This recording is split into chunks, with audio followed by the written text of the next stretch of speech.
All right, good evening, ladies and gentlemen. My name is Patrick Leschik, and today we're going to be talking about the biotech industry in our countries of choice, which were Belgium, Greece, Luxembourg, and Spain. So, to get things started, let me just give you some background on how an industry analysis in the biotech industry realistically will work. In the biotech sector, there's been a lot of changes in the last 20 years because the medical fields were always very split up, right? So you have your specialization even in certain companies and you stick to that field. You have your experts in the field and that's what your company does. Well, as of late, there has been a lot of convergence happening in the field, meaning that a lot of disciplines are coming together, right? So you have biomedical engineers, you have all kinds of physical, different kinds of doctors, and all these disciplines coming together to form a company. Nowadays there's a lot of uses of programming, AI, and computational power in developing vaccines and things of that nature. So all of these scientific fields working together has netted them, the whole is greater than the sum of its parts. There's a certain synergy occurring that helps out the entire biomedical field. So when it comes down to it, you want to look for how much time do you spend in the hospital, right? So from the moment that you walk in to the moment that you leave, there's a lot of things happening there. One is the diagnosis, right?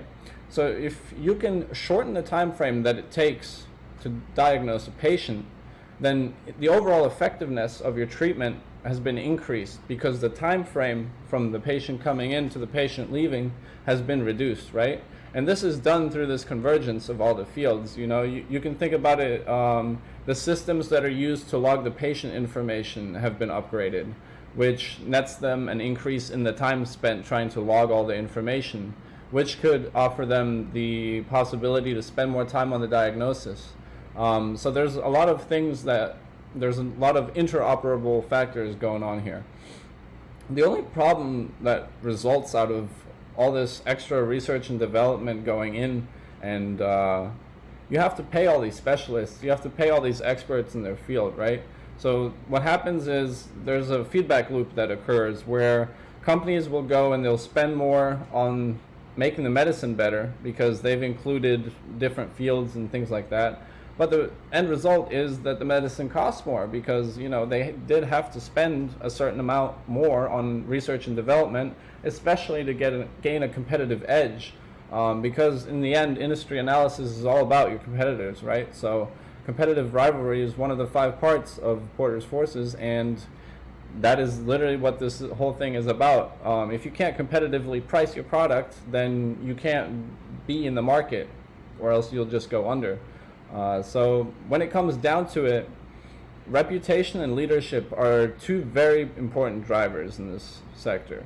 Reputation, because there's a lot of notoriety in the biotech sector, right? There's been countless lawsuits against biotech companies that have made, false claims or bad devices that are causing people illnesses, disease, or hardship in general. And, now they're getting the backlash from it. So trying to build a reputable company in this sector is realistically very different from what's been going on in the last 20 years. Which brings us to the leadership factor. You want a leader at the top, right? So you want the face of the company to be very strong. But you also need to realize that biotech companies are not like regular businesses where the CEO knows everything in a way. Biotech companies, you have to realize that in the research and development fields, there are people that are way smarter than the CEO is. And those people need to feel like they are appreciated, correct? So that's what we're going to talk about on the next slide a little bit. But one thing to mention is like all this convergence, it titrates down to one thing, and that's patient centricity, which has been talked about in the biotech sector or just in the medical sector a lot, which is basically how much does everything relate back to your patient. Which is like the example I gave, how long does it take from them to walking in to walking out? And that is kind of the whole point of this introduction, to frame how the cost drivers and strategic drivers make the decisions for firms trying to invest in the sector. So when we talk about leadership in the biotech firm, classical leadership is management, right? So managers will walk around and you know the manager is coming because they use their authority all the time, and they always tell you how to do it right or do it their way, right? But the difference between managers and leaders is that leadership, you're more of trying to be a role model, right? You're trying to set an example that people can follow.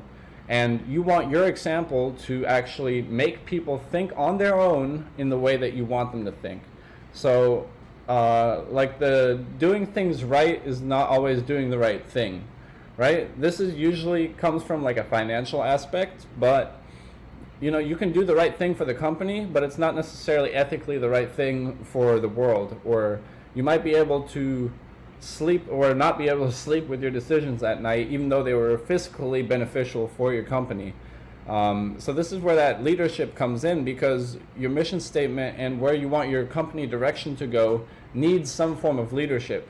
Because if you just leave it up to all these bright, really smart people in your company, there's going to be a lot of, you know, pulling this way, pulling that way. So I think it's important to have that spearhead in a biotech company. So how do you mitigate all these smart people? You know, you do it through two-tiered leadership.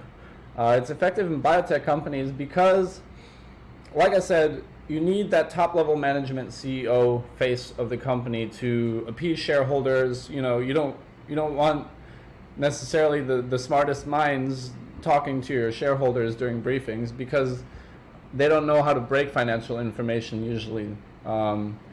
You know, there is an inherent difference, I would say, between leaders in innovation, research and development in biomedical engineering and people who are CEOs, right?